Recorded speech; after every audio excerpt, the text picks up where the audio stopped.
Students, എൻ്റെ പേര് സബിൻ എന്നാണ്. ഞാൻ നിങ്ങൾക്ക് ബയോളജി അല്ലെങ്കിൽ നമ്മുടെ ജീവശാസ്ത്രം പഠിപ്പിക്കാനായിട്ട് ആണ് ഇവിടെ നിൽക്കുന്നത്. അപ്പോൾ നിങ്ങൾ ഇത്രയും കാലം നിങ്ങൾ സയൻസ് വിഷയമായിട്ട് നമ്മൾ എന്താ പറയുക ജീവശാസ്ത്രവും ഫിസിക്സും അതുപോലെ തന്നെ നമ്മുടെ കെമിസ്ട്രിയും രസതന്ത്രമൊക്കെ പഠിച്ചിരിക്കുന്നത്, കെമിസ്ട്രി ഒക്കെ പഠിച്ചിരിക്കുന്നത് നിങ്ങൾ ഒരൊറ്റ ടെക്സ്റ്റ് ബുക്കിലാണ് നിങ്ങൾ ഇതെല്ലാം പഠിച്ചിരിക്കുന്നത്. പക്ഷേ അത് വ്യത്യസ്ത ടെക്സ്റ്റുകളിലായിട്ട് നിങ്ങൾ പഠിക്കാൻ തുടങ്ങിയിരിക്കുന്നത് ഈ 9ാം ക്ലാസ്സിലാണ് സ്റ്റാർട്ട് ചെയ്യുന്നത്. അപ്പൊ നിങ്ങൾക്ക് ഈ പറയുന്ന എന്താ പറയുക ഫിസിക്സും കെമിസ്ട്രിയും ബയോളജിയും ഒക്കെ വേറെ വേറെ ടെക്സ്റ്റുകളിലായിട്ട് നിങ്ങൾക്ക് പഠിക്കേണ്ടതായിട്ടുണ്ട്. അപ്പോൾ നമ്മൾ ഈ കെമിസ്ട്രിയെയും ഫിസിക്സിനെയും വെച്ച് നോക്കുമ്പോൾ കുറച്ചും കൂടെ ഈസി ആയിട്ട് നിങ്ങൾക്ക് റിലാക്സ് ചെയ്ത് പഠിക്കാൻ പറ്റുന്ന ഒരു സബ്ജക്റ്റാണ് നമ്മുടെ ബയോളജി അല്ലെങ്കിൽ നമ്മുടെ ജീവശാസ്ത്രം എന്ന് പറയുന്നത്. അപ്പോൾ നമുക്ക് ഇനി കൂടുതലായിട്ട് നമുക്ക് അതിനെപ്പറ്റി ഇൻട്രൊഡക്ഷൻ ഒന്നും പറയേണ്ട കാര്യമില്ല. നമുക്ക് എന്തായാലും നമ്മുടെ ചാപ്റ്ററിലേക്ക് കിടക്കാം, നമ്മുടെ ആദ്യത്തെ പാഠത്തിലേക്ക് കിടക്കാം. നമ്മുടെ 1ാമത്തെ പാഠത്തിൽ എന്താണ് പറയുന്നത്? പാഠത്തിന്റെ പേരാണ് ജീവമണ്ഡലത്തിന്റെ സംരക്ഷകർ എന്നാണ് നമ്മുടെ 1ാമത്തെ ചാപ്റ്ററിന്റെ പേര്. അപ്പോ ജീവമണ്ഡലത്തിന്റെ സംരക്ഷകർ, ജീവമണ്ഡലം എന്താണ് ജീവമണ്ഡലം എന്ന് പറഞ്ഞാൽ? ജീവമണ്ഡലം എന്ന് പറഞ്ഞാല് ജീവനുള്ള വസ്തുക്കളെ കാണപ്പെടുന്ന ഭാഗം അല്ലെങ്കിൽ ജീവനുള്ള ആളുകള് കാണപ്പെടുന്ന ഭാഗത്തെയാണ് നമ്മൾ എന്ത് പറയുന്നത് ജീവമണ്ഡലം എന്നുകൊണ്ട് ഉദ്ദേശിക്കുന്നത്. അവിടെ ഒരുപാട് ജീവനില്ലാത്ത വസ്തുക്കളുണ്ട്, അതോടൊപ്പം തന്നെ ജീവനുള്ള വസ്തുക്കളുണ്ട്. അപ്പൊ ജീവനുള്ള വസ്തുക്കൾ ഇവിടെ മാത്രമേ കാണൂ. ജീവനില്ലാത്ത വസ്തുക്കൾ മറ്റു പല ഭാഗങ്ങളിലേക്ക് നമുക്ക് കാണാനായിട്ട് സാധിക്കും. പക്ഷെ ജീവനുള്ള വസ്തുക്കളെ നമുക്ക് ഇവിടെ മാത്രമേ കാണാനായിട്ട് സാധിക്കുള്ളൂ, ജീവമണ്ഡലത്തിൽ മാത്രമേ നമുക്ക് കാണാനായിട്ട് സാധിക്കുള്ളൂ. ഓക്കെ, ഇനി നമ്മളോട് പറയുന്ന ഒരു കാര്യം എന്താണെന്ന് വെച്ചാല് ജീവമണ്ഡലം ഇപ്പോ കുറെ നാളുകളായിട്ട് നമ്മൾ എടുത്തു നോക്കുകയാണെങ്കിൽ നമ്മുടെ ജീവമണ്ഡലത്തിൽ ഒരുപാട് തകരാറുകൾ സംഭവിച്ചുകൊണ്ടിരിക്കുകയാണ്. അപ്പൊ ഏറ്റവും കൂടുതൽ ജീവമണ്ഡലത്തിന് തകരാറുണ്ടാക്കുന്ന ഒരു പ്രക്രിയയെ നമ്മൾ പറയുന്ന പേരാണ് ആഗോള താപനം എന്നാണ്. നമ്മളായ ഒരു പ്രക്രിയയെ പറയുന്ന പേരാണ് നമ്മൾ ആഗോള താപനം. അപ്പൊ നമ്മൾ ചോദിക്കും, എന്താണ് ഈ ആഗോള താപനം? ആഗോള താപനം എന്ന് പറഞ്ഞാൽ എന്താണ്? ആഗോള താപനം എന്ന് പറഞ്ഞു കഴിഞ്ഞാല് ഭൂമിയുടെ ചൂട് കൂടി വരുന്ന അവസ്ഥയെ അല്ലെങ്കിൽ ഒരു പ്രക്രിയയെ പറയുന്ന പേരാണ് നമ്മൾ എന്ത് പറയുന്നത്? ആഗോള താപനം എന്ന് പറയും. ആഗോള താപനം ഉണ്ടാക്കാൻ കാരണക്കാരെന്ന് പറയുന്നത് വാതകങ്ങളാണ്. ഒന്നിലധികം വാതകങ്ങളാണ് നമുക്ക് പ്രധാനമായിട്ടും ഈ പറയുന്ന ആഗോള താപനം ഉണ്ടാക്കുന്നത്. അപ്പൊ ആ വാതകങ്ങളിലെ ഏറ്റവും പ്രധാനപ്പെട്ട ഒരു വാതകത്തിനെ കുറിച്ചാണ് നമുക്കിവിടെ നമ്മുടെ ഈ പാഠത്തിൽ നമ്മൾ പഠിക്കാനുള്ളത്. ആ ഒരു വാതകത്തെ കുറിച്ചാണ് മെയിനായിട്ട് പഠിക്കാനുള്ളത്. ആ ഒരു വാതകത്തിന്റെ പേരാണ് കാർബൺ ഡൈ ഓക്സൈഡ്. നമ്മൾ കാർബൺ ഡൈ ഓക്സൈഡിനെ നമ്മൾ എങ്ങനെ കാർബൺ ഡൈ ഓക്സൈഡ് അല്ലെങ്കിൽ CO2 കാർബൺ ഡൈ ഓക്സൈഡ്. അപ്പൊ ഈ കാർബൺ ഡൈ ഓക്സൈഡ് ആണ് ആഗോള താപനത്തിന്റെ തോത് വളരെയധികം കൂട്ടിയിരിക്കുന്നത്. ഏകദേശം 90% ആഗോള താപനം ഉണ്ടാക്കുന്ന ആളെന്ന് പറയുന്നത് ആരാണ്? കാർബൺ ഡൈ ഓക്സൈഡ് ആണ്. അപ്പോ ഈ കാർബൺ ഡൈ ഓക്സൈഡിന്റെ അളവ് നമുക്ക് നിയന്ത്രിക്കണം. നമുക്ക് നിയന്ത്രണ വിധേയമാക്കിയാൽ മാത്രമേ നമുക്ക് എന്താ പറയാൻ പറ്റുള്ളൂ, നമുക്ക് ആഗോളതാപനം കുറയ്ക്കാനായിട്ട് സാധിക്കുള്ളൂ. അപ്പൊ ആർക്കാണ് ഈ പറയുന്ന കാർബൺ ഡൈ ഓക്സൈഡിന്റെ അളവ് നിയന്ത്രിക്കാനായിട്ട് സാധിക്കുക എന്ന് ചോദിച്ചു കഴിഞ്ഞു കഴിഞ്ഞാല് നിങ്ങളുടെ വീടിന്റെ പുറത്തേക്ക് നോക്കിയാൽ തന്നെ നിങ്ങൾക്ക് കാണാൻ പറ്റും ചുറ്റുപാടും ഒരുപാട് മരങ്ങൾ നിങ്ങൾക്ക് കാണാനായിട്ട് സാധിക്കും. അല്ലെങ്കിൽ നമുക്ക് ഒരുപാട് കാടുകളുണ്ട്. ആ കാടുകളിലൊക്കെ കാണുന്ന മരങ്ങളാണ്, വലിയ വലിയ മരങ്ങളാണ്. ഈ സസ്യങ്ങൾക്കാണ് എന്തിനുള്ള കഴിവുള്ളത്? കാർബൺ ഡൈ ഓക്സൈഡിന്റെ അളവിനെ നിയന്ത്രിക്കാനുള്ള കഴിവുള്ളത് ആർക്കാണ്? സസ്യങ്ങൾക്കാണ്.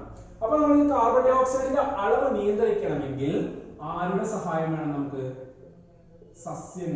സസ്യങ്ങൾ നമ്മളെ സഹായിച്ചാൽ മാത്രമേ നമുക്ക് കാർബൺ ഡൈ ഓക്സൈഡിന്റെ അളവ് കറക്റ്റ് ആയിട്ട് നിലനിർത്താനായിട്ട് കറക്റ്റ് അളവിൽ നിലനിർത്താനായിട്ട് സാധിക്കുള്ളൂ. പക്ഷേ ഇപ്പൊ ഏകദേശം 30 കൊല്ലത്തോളം ആയി നമ്മുടെ അന്തരീക്ഷത്തിലുള്ള കാർബൺ ഡൈ ഓക്സൈഡിന്റെ അളവ് ഇങ്ങനെ പരിധി വിട്ട് കൂടി വരികയാണ്. അതോടൊപ്പം തന്നെ ഓക്സിജന്റെ അളവ് പരിധിയിൽ കുറഞ്ഞാണ് വരുന്നത്. അതിന് പ്രധാനമായിട്ടുള്ള ഒരു കാരണമായിട്ട് പറയുന്നത്, ഏറ്റവും പ്രധാനമായിട്ടുള്ള കാരണം ആയിട്ട് പറയുന്നത് വനനശീകരണമാണ്. ഡീഫോറസ്റ്റേഷൻ എന്ന് പറയും, വനനശീകരണം. അതായത് ഭൂരിഭാഗം വനങ്ങളും വെട്ടി നശിപ്പിച്ചുകൊണ്ടിരിക്കുകയാണ്. അതിനർത്ഥം എന്താണ്? കാർബൺ ഡൈ ഓക്സൈഡിന്റെ അളവ് അതിനനുസരിച്ച് കൂടി വരുന്നതാണ് പറയുന്നത്. മനസ്സിലാകുന്നല്ലോ? ഇപ്പൊ നമ്മുടെ ആമസോണിലേക്ക് നമ്മൾ പറയുന്നത് നമ്മുടെ ഭൂമിയുടെ ശ്വാസകോശമായിട്ടാണ് പറയുന്നത്. എന്തുകൊണ്ടാണെന്ന് വെച്ചാൽ ഏറ്റവും കൂടുതൽ ഓക്സിജനെ പുറത്തേക്ക് വിടുകയും ഏറ്റവും കൂടുതൽ കാർബൺ ഡൈ ഓക്സൈഡിനെ വലിച്ചെടുക്കുകയും ചെയ്യുന്ന ഒരു ഏരിയ ആണ് നമ്മുടെ ആമസോൺ ഫോറസ്റ്റ്. നിങ്ങൾ ആനക്കോണ്ടയൊക്കെ കാണപ്പെടുന്ന ആനക്കോണ്ട സ്നേക്ക് പാമ്പൊക്കെ കാണപ്പെടുന്ന ഒരു ഫോറസ്റ്റ് ആണ് നമ്മുടെ ഈ ആമസോൺ ഫോറസ്റ്റ് എന്ന് പറയുന്നത്. അതിനെയാണ് നമ്മൾ നമ്മുടെ ഭൂമിയുടെ പ്രക്രിയയുടെ ശ്വാസകോശമായിട്ട് കണക്കാക്കുന്നത്. അപ്പൊ കാർബൺ ഡൈ ഓക്സൈഡിന്റെയും ഓക്സിജന്റെയും അളവ് കറക്റ്റ് ആയിട്ട് നിലനിർത്തണമെങ്കിൽ ആര് വിചാരിക്കും? സസ്യങ്ങൾ വിചാരിക്കണം. അപ്പൊ സസ്യങ്ങൾ എങ്ങനെയാണ്, അടുത്ത ക്വസ്റ്റ്യൻ അതാണ്, സസ്യങ്ങൾ എങ്ങനെയാണ് കാർബൺ ഡൈ ഓക്സൈഡിന്റെയും ഓക്സിജന്റെയും അളവ് നിലനിർത്തുന്നത്, കറക്റ്റ് ആയിട്ട് നിലനിർത്തുന്നത് എങ്ങനെയാണ് നമ്മളോട് ചോദിക്കും. അപ്പൊ നമുക്ക് നോക്കാം എങ്ങനെയാണ് സംഭവിക്കാൻ നോക്കാം. നമുക്ക് ഇവിടെ നമുക്ക് നോക്കാം സസ്യങ്ങളുണ്ട്. നമുക്ക് ഒരുപാട് സസ്യങ്ങളുണ്ട്. ഈ സസ്യങ്ങൾ എന്താണ് ചെയ്യുന്നത്? ഇത് കാർബൺ ഡൈ ഓക്സൈഡിനെ ഉപയോഗിക്കുന്നു. സസ്യങ്ങൾ കാർബൺ ഡൈ ഓക്സൈഡിനെ ഉപയോഗിച്ചിട്ട് സസ്യങ്ങൾ എന്താണ് നിർമ്മിക്കുന്നത്? അന്നജം. എന്താണ് നിർമ്മിക്കുന്നത്? അന്നജം, അല്ലെങ്കിൽ നമുക്ക് ഗ്ലൂക്കോസ് നിർമ്മിക്കുന്നു എന്ന് പറയാം. എന്ത് നിർമ്മിക്കുന്നു എന്ന് പറയാം? നമുക്ക് ഗ്ലൂക്കോസ് ആണ് നിർമ്മിക്കുന്നത്. അന്നജം എന്ന് പറയും ഗ്ലൂക്കോസ് ആണ് പ്രധാനമായിട്ടും ഇത് നിർമ്മിക്കുന്നത്. അപ്പൊ കുറെ കാർബൺ ഡൈ ഓക്സൈഡിനെ ആര് യൂസ് ചെയ്യും? സസ്യങ്ങൾ യൂസ് ചെയ്യും. അപ്പൊ കാർബൺ ഡൈ ഓക്സൈഡിന്റെ അളവ് എന്ത് ചെയ്യും? പയ്യെ അന്തരീക്ഷത്തിൽ കാർബൺ ഡൈ ഓക്സൈഡിന്റെ അളവ് കുറയും. മനസ്സിലാവുന്നുണ്ടോ? ഇനി നിങ്ങൾ ആലോചിച്ച് നോക്കാം, ഈ ഗ്ലൂക്കോസിനെ ആരാണ് സ്വീകരിക്കുന്നത്? ജീവികളാണ്. ആരാണ്? ജീവികൾ. മനുഷ്യൻ ഉൾപ്പെടെയുള്ള ജീവികളാണ് എന്തിനുപയോഗിക്കുന്നത്? ഈ പറയുന്ന ഗ്ലൂക്കോസ് ഉപയോഗിക്കുന്നത്. ആഹാരമായിട്ട് ഗ്ലൂക്കോസിനെ ഉപയോഗിക്കുന്നു, അല്ലെ? അപ്പോ വീണ്ടും സസ്യങ്ങൾ എന്ത് ചെയ്യും? കാർബൺ ഡൈ ഓക്സൈഡ് ഉപയോഗിച്ച് ഗ്ലൂക്കോസ് നിർമ്മിച്ചുകൊണ്ടിരിക്കും. അതിനൊക്കെ ആര് സ്വീകരിച്ചുകൊണ്ടിരിക്കും? ജീവികള് സ്വീകരിച്ചുകൊണ്ടിരിക്കും. ഓക്കെ. അതുപോലെ സസ്യങ്ങളിലും ജന്തുക്കളിലും നടക്കുന്ന വേറൊരു പ്രവർത്തനമാണ് എന്ത് പറയുന്നത്? ശ്വസനം എന്ന് പറയുന്ന പ്രവർത്തനം. സസ്യങ്ങളിലും നടക്കുന്നുണ്ട്, ജീവികളിലും എന്ത് നടക്കുന്നുണ്ട്? ശ്വസനം എന്ന് പറയുന്ന ഒരു പ്രക്രിയ നടക്കുന്നുണ്ട്. നമുക്ക് എഴുതാം ശ്വസനം എന്ന് പറയുന്ന ഒരു പ്രക്രിയ നടക്കുന്നുണ്ട്. ഈ ശ്വസനം എന്ന് പറയുന്ന പ്രക്രിയ നടക്കുമ്പോൾ സസ്യങ്ങളിലും നടക്കുന്നുണ്ട്, ജീവികളിലും ശ്വസനം നടക്കുന്നുണ്ട്. ഇനി ഒരു കാര്യം, നമ്മൾ ഈ പറയുന്ന കാർബൺ ഡൈ ഓക്സൈഡ് ഉപയോഗിച്ചിട്ട് ഗ്ലൂക്കോസ് നിർമ്മിക്കാൻ ആദ്യം പറഞ്ഞത്. അങ്ങനെ ഗ്ലൂക്കോസ് നിർമ്മിക്കുമ്പോൾ സസ്യങ്ങൾ ആരെ പുറത്തുവിടും? ഓക്സിജനെ പുറത്തുവിടുകയാണ് ചെയ്യുന്നത്. കാർബൺ ഡൈ ഓക്സൈഡ് ഉപയോഗിച്ചിട്ട് ഗ്ലൂക്കോസ് അല്ലെങ്കിൽ ഭക്ഷണം നിർമ്മിക്കുമ്പോൾ സസ്യങ്ങള് ആരെ പുറത്തുവിടുന്നുണ്ട്? ഓക്സിജനെ പുറത്തുവിടുന്നുണ്ട്. അങ്ങനെയാണ് അന്തരീക്ഷത്തിൽ ഓക്സിജന്റെ അളവ് കറക്റ്റ് ആയിട്ട് നിലനിർത്തുന്നത്. കൂടുതൽ അളവിൽ ഓക്സിജൻ അന്തരീക്ഷത്തിൽ വരാൻ കാരണം ഈ ഒരു പ്രക്രിയ നടക്കുമ്പോഴാണ് ഓക്സിജൻ കൂടുതലായിട്ട് അന്തരീക്ഷത്തിലേക്ക് വരുന്നത്. മനസ്സിലായോ? ഇങ്ങനെ വരുന്ന ഓക്സിജനെയാണ് ശ്വസനം എന്ന് പറയുന്ന പ്രവർത്തനത്തിന് വേണ്ടിയിട്ട് സസ്യങ്ങളും ജന്തുക്കളും അല്ലെങ്കിൽ ജീവികളോ ഉപയോഗിക്കുന്നത്. അപ്പൊ കാർബൺ ഡൈ ഓക്സൈഡ് ഉപയോഗിച്ചിട്ട് ഗ്ലൂക്കോസ് നിർമ്മിക്കുന്നു. ശ്വസന പ്രക്രിയയ്ക്ക് വേണ്ടിയിട്ട് ആ സമയത്ത് പുറത്തുവിടുന്ന ഓക്സിജൻ ഉപയോഗിച്ചുകൊണ്ട് ശ്വസന പ്രക്രിയ നടക്കുന്നു. ശ്വസന പ്രക്രിയ നടക്കുമ്പോൾ വീണ്ടും ആര് പുറത്തേക്ക് വരുന്നു? കാർബൺ ഡൈ ഓക്സൈഡ് പുറത്തേക്ക് വരുന്നു. ഇതൊരു സൈക്കിളാണ്. ഇതൊരു സൈക്കിൾ രൂപത്തിൽ ഇങ്ങനെ കറങ്ങിക്കൊണ്ടിരിക്കുകയാണ്. അപ്പൊ കാർബൺ ഡൈ ഓക്സൈഡിനെ എടുക്കാനും ഓക്സിജനെ പുറത്തുവിടണമെങ്കിലും ആര് വേണമെന്നാണ് പറയുന്നത്? സസ്യങ്ങൾ വേണം. സസ്യങ്ങൾക്ക് മാത്രമേ അതിനുള്ള കഴിവുള്ളൂ. അപ്പൊ ഞാനിത് പറഞ്ഞു നിർത്താണ്. കാർബൺ ഡൈ ഓക്സൈഡ് ഉപയോഗിച്ച് സസ്യങ്ങള് ഗ്ലൂക്കോസ് നിർമ്മിക്കുന്ന പ്രക്രിയയെ പറയുന്ന പേരാണ് നമ്മൾ എന്ത്? പ്രകാശ സംശ്ലേഷണം എന്നാണ് നമ്മൾ പ്രധാനമായിട്ട് പറയുന്നത്. ആ ഒരു പ്രക്രിയയെ പറയുന്ന പേരാണ് പ്രകാശ സംശ്ലേഷണം എന്നാണ് നമ്മൾ പറയുന്നത്. പ്രകാശ സംശ്ലേഷണം എന്നാണ് നമ്മൾ ആ ഒരു പ്രക്രിയയെ പറയുന്നത്. അപ്പൊ പ്രകാശ സംശ്ലേഷണത്തിന്റെ സമയത്ത് എന്ത് ചെയ്യും? എന്തിനെ എടുക്കുന്നു? കാർബൺ ഡൈ ഓക്സൈഡിനെ എടുക്കുന്നു. എന്ത് പുറത്തു വരുന്നു? ഓക്സിജൻ പുറത്തേക്ക് വരുന്നു. ഇതാണ് ഇതിൽ നടക്കുന്ന ഒരു പ്രവർത്തനമായിട്ട് നമ്മൾ പറയുന്നത്. ഓക്കെ. അപ്പൊ നമ്മളിപ്പോ പ്രകാശ സംശ്ലേഷണത്തിനെ കുറിച്ചാണ് നമ്മൾ സംസാരിക്കാൻ പോകുന്നത്.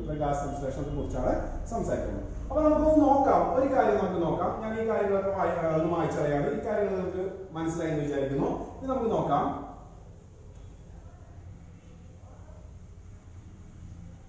പ്രകാശ സംശ്ലേഷണം എന്ന് പറയുന്ന പ്രവർത്തനം നടക്കണമെങ്കിൽ ഇപ്പൊ ഞാൻ ഇവിടെ എഴുതാണ് പ്രകാശ സംശ്ലേഷണം.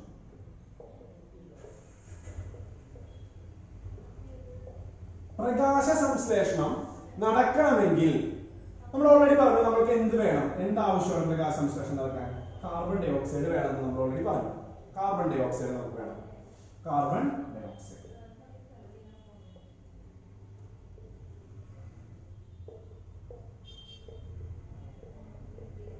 ഡൈ ഓക്സൈഡ് വേണം. അതോടൊപ്പം തന്നെ നമുക്ക് വേണ്ട വേറൊരു ഘടകമാണ് നമ്മളുടെ ജലം അല്ലെങ്കിൽ വാട്ടർ. ജലം എന്ന് പറയുന്ന കമ്പോണന്റ്. ജലം വേണം. ജലമില്ലാതെ, വെള്ളമില്ലാതെ നമുക്ക് എന്ത് ചെയ്യാൻ പറ്റില്ല? പ്രകാശ സംശ്ലേഷണം ഒരു പ്രവർത്തനം നടത്താനായിട്ട് നമുക്ക് സാധിക്കില്ല. വെള്ളമാണ് ഏറ്റവും കൂടുതൽ ആവശ്യമുള്ള ഘടകം. അപ്പൊ കാർബൺ ഡൈ ഓക്സൈഡിനോടൊപ്പം നമുക്ക് എന്തും വേണം? വെള്ളവും നമുക്ക് അത്യന്താപേക്ഷിതമാണ്. അതോടൊപ്പം തന്നെ വേണ്ട ഏറ്റവും പ്രധാനപ്പെട്ട ഒരു കാര്യമാണ് സൂര്യപ്രകാശം. സൂര്യപ്രകാശം അല്ലെങ്കിൽ വെളിച്ചം അത്യന്താപേക്ഷിതമായ ഒരു കാര്യമാണ്. പ്രകാശം എന്ന് പറയുന്നത് അത്യന്താപേക്ഷിതമാണ്. നമുക്ക് പ്രകാശ സംശ്ലേഷണം നടത്തണമെങ്കിൽ പ്രകാശം വേണം. അതോടൊപ്പം തന്നെ നമുക്ക് വേണ്ടതാണ് എന്ത് വേണം? നമുക്ക് ലവണങ്ങൾ ആവശ്യമാണ്. നമുക്ക് ലവണങ്ങളും കൂടെ നമുക്ക് ആവശ്യമാണ്. ലവണങ്ങൾ, പ്രകാശ സംശ്ലേഷണം നമുക്ക് ലവണങ്ങൾ നമ്മൾ ഉപയോഗിക്കുന്നുണ്ട്. അപ്പൊ ഒരു പ്രകാശ സംശ്ലേഷണം നടക്കണമെങ്കിൽ ഇത്തരം ഘടകങ്ങൾ നമുക്ക് അത്യന്താപേക്ഷിതമാണ്. ഇത്തരം ഘടകങ്ങൾ ഉണ്ടെങ്കിൽ മാത്രമേ നമുക്ക് എന്ത് നടക്കുള്ളൂ? പ്രകാശ സംശ്ലേഷണം എന്ന് പറയുന്ന പ്രവർത്തനം നടക്കുകയുള്ളൂ. അപ്പൊ കാർബൺ ഡൈ ഓക്സൈഡ്, ജലം, സൂര്യപ്രകാശം, ലവണങ്ങൾ ഇതൊക്കെ കൂടി ചേരുമ്പോഴാണ് നമുക്ക് പ്രകാശ സംശ്ലേഷണം നടക്കുന്നത്. ഓക്കെ, ഇനി നമുക്ക് നോക്കാം. ഇത്തരം കാര്യങ്ങൾ മനസ്സിലായെങ്കിൽ നമുക്ക് അടുത്തതിലേക്ക് പോകാം. ഞാനിവിടെ നിങ്ങൾ നോക്കാം, ഇത് മാറ്റിയാണ്.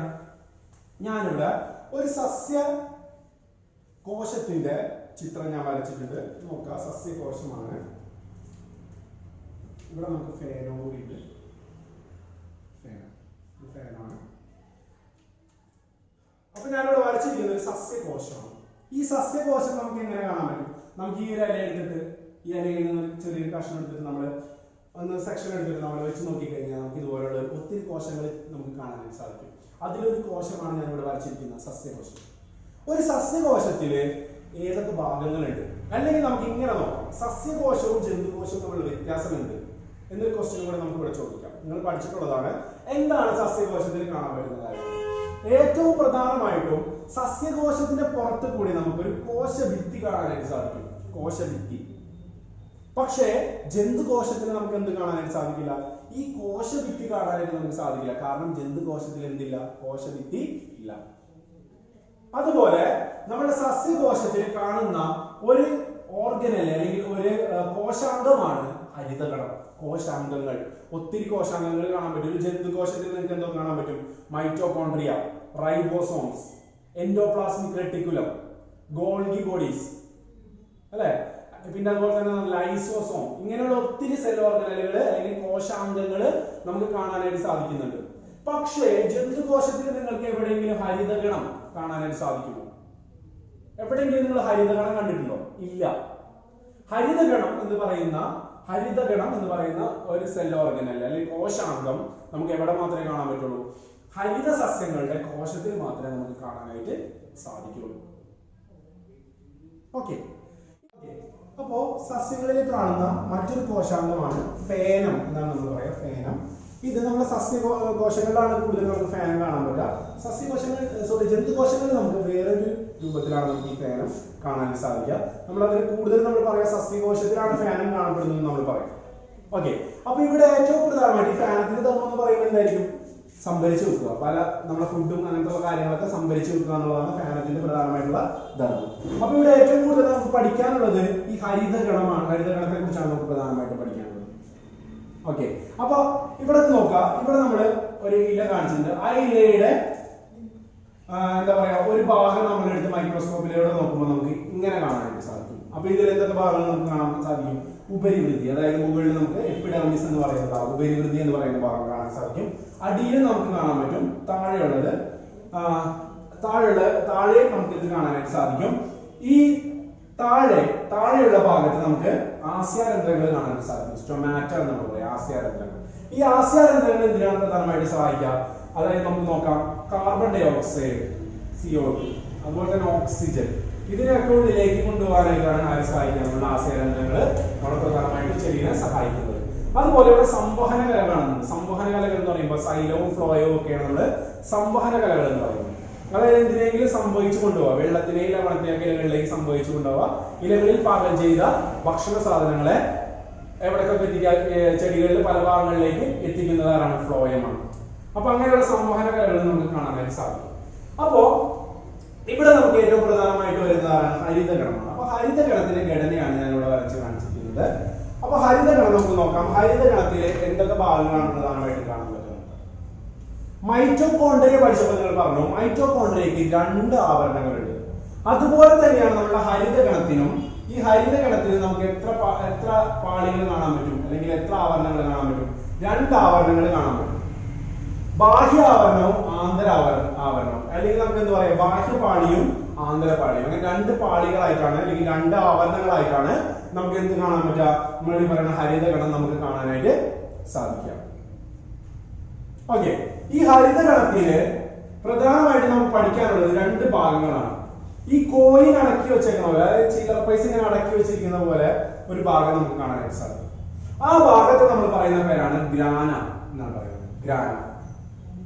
ഓക്കെ, അതുപോലെ ഗ്രാനയ്ക്ക് ചുറ്റുമായിട്ട് കാണപ്പെടുന്ന ഭാഗത്ത് നമ്മൾ പറയുന്ന പേരാണ് സ്ട്രോമ എന്നാണ് പറയുന്നത്. ഈ ഗ്രാനയ്ക്കും സ്ട്രോമയ്ക്കും പ്രകാശ സംശ്ലേഷണത്തില് വളരെ പ്രാധാന്യമുണ്ട്. അതെന്താണെന്ന് നമുക്ക് പിന്നീട് പറയാം. ഇപ്പൊ തൽക്കാലം നിങ്ങൾ ഈ ഒരു ഘടന ഒന്ന് മനസ്സിലാക്കി വെക്കുക. എന്തൊക്കെയാണ് പ്രധാനമായിട്ട് കാണാൻ പറ്റുക?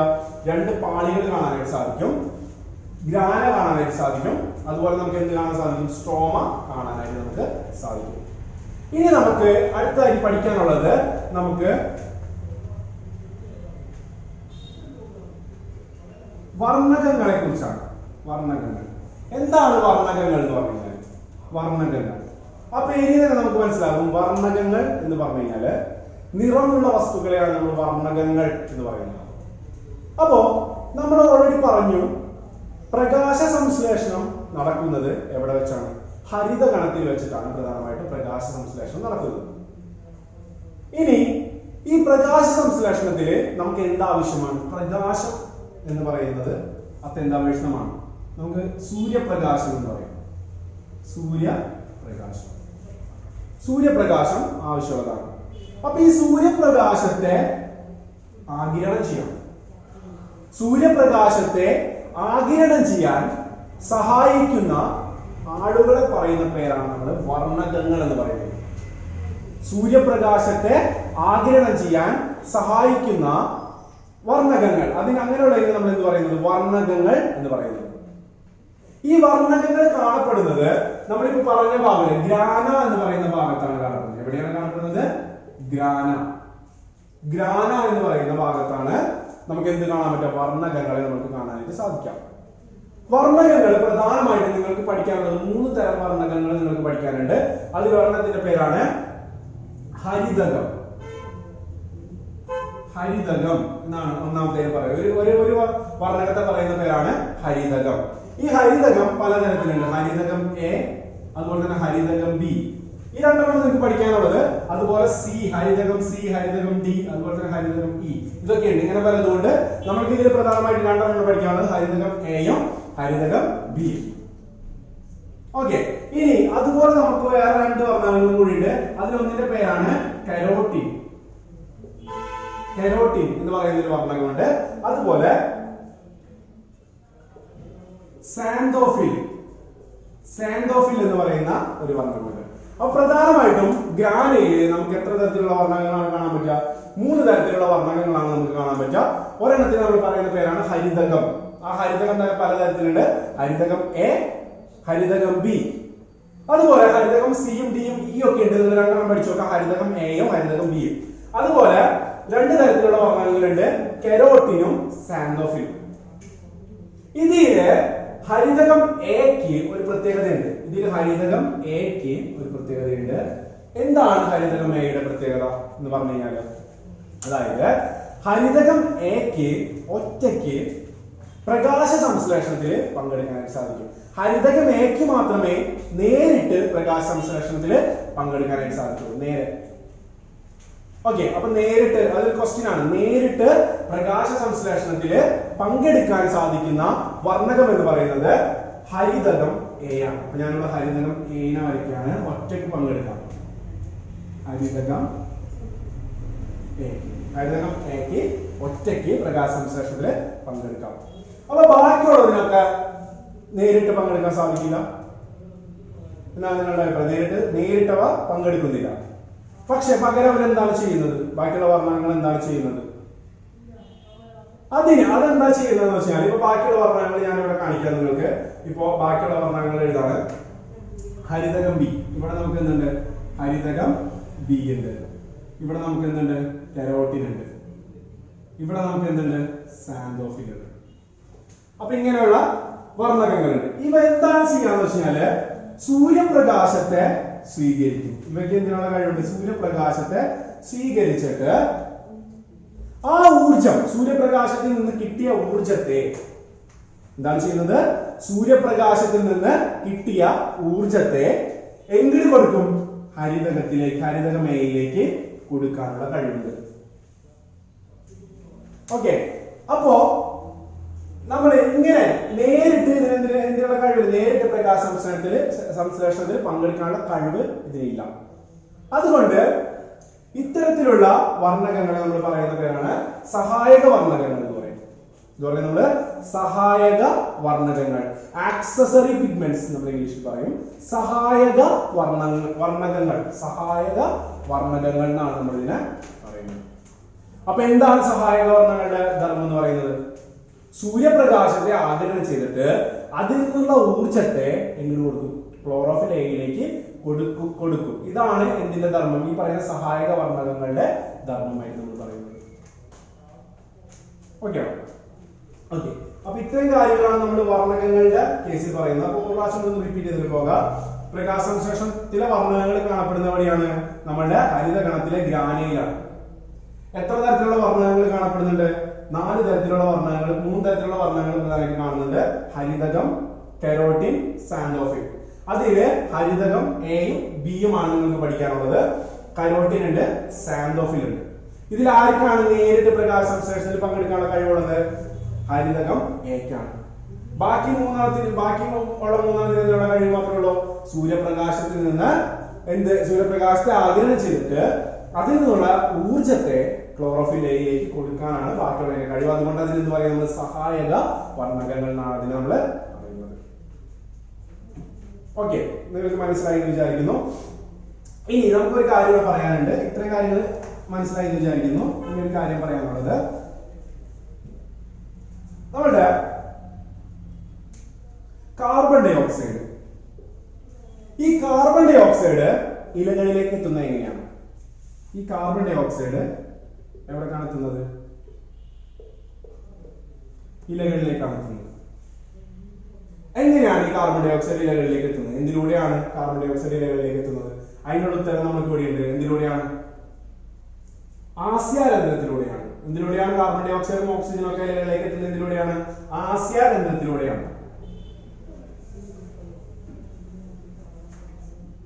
ആസ്യാരന്ധ്രത്തിലൂടെയാണ് അത് ഇലകളിലേക്ക് എത്തുന്നത്. ഓക്കെ, ഇനി അതുപോലെ നമുക്ക് പറയാനുള്ളത് ജലം, വാട്ടർ. ജലം എങ്ങനെയാണ് ഇലകളിലേക്ക് എത്തുന്നത്? ഏത് വഴിയാണ് ഇലകളിലേക്ക് എത്തുന്നത്? അപ്പൊ ആദ്യം എന്തിൽ നിന്നാണ്? മണ്ണ്. മണ്ണിൽ നിന്ന് അതെങ്ങെടുത്തും? വേരുകളിലേക്ക് എത്തും. മണ്ണിൽ നിന്ന് എങ്ങെടുത്തും? വേരുകളിലേക്ക് എത്തും. അവിടെ നിന്ന് അതെത്തുന്ന എവിടേക്കാണ്? സൈലം. എവിടേക്കാണ് എത്തുന്നത്? സൈലത്തിലേക്കാണ് എത്തുന്നത്. സൈലം വഴി അതെങ്ങെടുത്തും? ഇലകളിലേക്ക് എത്തും. ഇതാണ് അതിന്റെ സഞ്ചാര രീതി എന്ന് പറയുന്നത്. അപ്പൊ കാർബൺ ഡൈ ഓക്സൈഡും ഓക്സിജനും ഇലകളിലേക്ക് എത്തുന്നതിലൂടെയാണ്, ആസ്യാരന്ധ്രങ്ങളിലൂടെയാണ് എവിടേക്ക് എത്തുന്നത്? ഇലകളിലേക്ക് എത്തുന്നത്. നേരെ മറിച്ച് വെള്ളം എങ്ങനെയാണ് എത്തുന്നത്? മണ്ണിൽ നിന്ന് അത് വേരുകളിലേക്ക് എത്തുന്നു. വേരുകളിൽ നിന്ന് സൈലം വഴി അതിന്റെ എത്തുന്നു? ഇലകളിലേക്ക് എത്തുന്നു. ഇതാണ് അതിന്റെ സഞ്ചാര രീതി എന്ന് പറയുന്നത്. സഞ്ചാരപാത എങ്ങനെയാണ്? ഇനി നമുക്കതിന് ഈ പ്രകാശ സംശ്ലേഷണത്തിന് നമുക്ക് ഇക്വേഷൻ രൂപത്തിൽ നമുക്ക് എഴുതുകയാണെങ്കിൽ നമുക്ക് എങ്ങനെ പ്രകാശ സംശ്ലേഷണത്തിന് ഇക്വേഷൻ രൂപത്തിൽ എഴുതാം? എങ്ങനെ എഴുതാം? നിങ്ങൾ നോക്കുക. Carbon dioxide plus water അല്ലെ, that will give rise to എന്താണ് നമുക്ക് തരുന്നത്? C6H12O6 plus oxygen. ഇതാണ് നമ്മുടെ പ്രകാശ സംശ്ലേഷണത്തിന് നമ്മൾ പറയുന്ന ഇക്വേഷൻ. ഇതാണ്. അപ്പൊ നമ്മൾ കാർബൺ ഡൈ ഓക്സൈഡ് ഉണ്ട്, ജലമുണ്ട്. അത് ചെയ്തപ്പോൾ നമുക്ക് എന്ത് കിട്ടി? ഗ്ലൂക്കോസ്. നമുക്ക് എന്ത് കിട്ടി? ഗ്ലൂക്കോസ്. അതോടൊപ്പം തന്നെ നമുക്ക് എന്തും കൂടെ പുറത്ത് വിട്ടു? നമ്മള് പ്രകാശ സംശ്ലേഷണത്തിന് ശേഷം എന്താണ് പുറത്ത് വരുന്നത്? ഓക്സിജൻ ആണ്. എന്താണ് പുറത്ത് വന്നത്? ഓക്സിജൻ. ഓക്സിജൻ പുറത്തു വന്നു. ഇതാണ് നമ്മുടെ പ്രകാശ സംശ്ലേഷണത്തിനെ സംബന്ധിക്കുന്ന ഇക്വേഷൻ എന്ന് പറയുന്നത്. ഓക്കെ, ഇനി നമുക്ക് നെക്സ്റ്റ് പഠിക്കാനുള്ളത് നമ്മൾക്ക് പ്രകാശ സംശ്ലേഷണത്തിലെ രസതന്ത്രം, എങ്ങനെയാണ് പ്രകാശ സംശ്ലേഷണം നടക്കുന്നത് എന്ന് പറയുന്ന ഒരു ടോപ്പിക്കാണ് പഠിക്കാനുള്ളത്. അതാണ് ഏറ്റവും കൂടുതൽ ഇമ്പോർട്ടൻ്റ് ആയിട്ട് വരുന്ന ഒരു ടോപ്പിക്കാണ്. ഇതെങ്ങനെയാണ് നടക്കുന്നത് എന്നുള്ളത് ഇമ്പോർട്ടൻ്റ് ടോപ്പിക്കാണ്.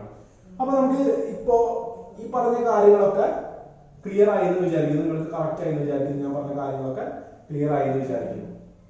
ഓക്കെ, അപ്പോ ഇനി അടുത്ത ഭാഗം നമുക്ക് എന്നാല് ഇനിയിപ്പോ ഇത്രയും ഭാഗം ആദ്യം നോക്കാനുണ്ട്, ഇത്രയും കാര്യങ്ങളൊന്നും നോക്കി മനസ്സിലാക്കുക. ബാക്കി ഭാഗം നമുക്ക് എന്ത് ചെയ്യാം, നെക്സ്റ്റ് ക്ലാസ്സിൽ നമുക്ക് ഡിസ്കസ് ചെയ്യാം. അപ്പൊ നല്ല രീതിയിൽ പഠിച്ചു വന്നു കഴിഞ്ഞാൽ നമുക്ക് അടുത്ത ഭാഗം പെട്ടെന്ന് തന്നെ നിങ്ങൾക്ക് മനസ്സിലാക്കാനായിട്ട് സാധിക്കും. ഓക്കെ, അപ്പൊ ഇതൊരു ഫസ്റ്റ് ക്ലാസ് അല്ലേ, അപ്പൊ നിങ്ങൾ അതിൻ്റെതായ രീതിയിൽ എടുത്ത് അതിൻ്റെതായ രീതിയിൽ അത് നല്ല രീതിയിൽ പഠിക്കുക. അപ്പൊ നമുക്ക് അടുത്ത പ്രകാശ സംശ്ലേഷണത്തിലെ രാസപ്രവർത്തനങ്ങൾ എന്തൊക്കെയാണെന്നുള്ളത് അടുത്ത ക്ലാസ്സിൽ നമുക്ക്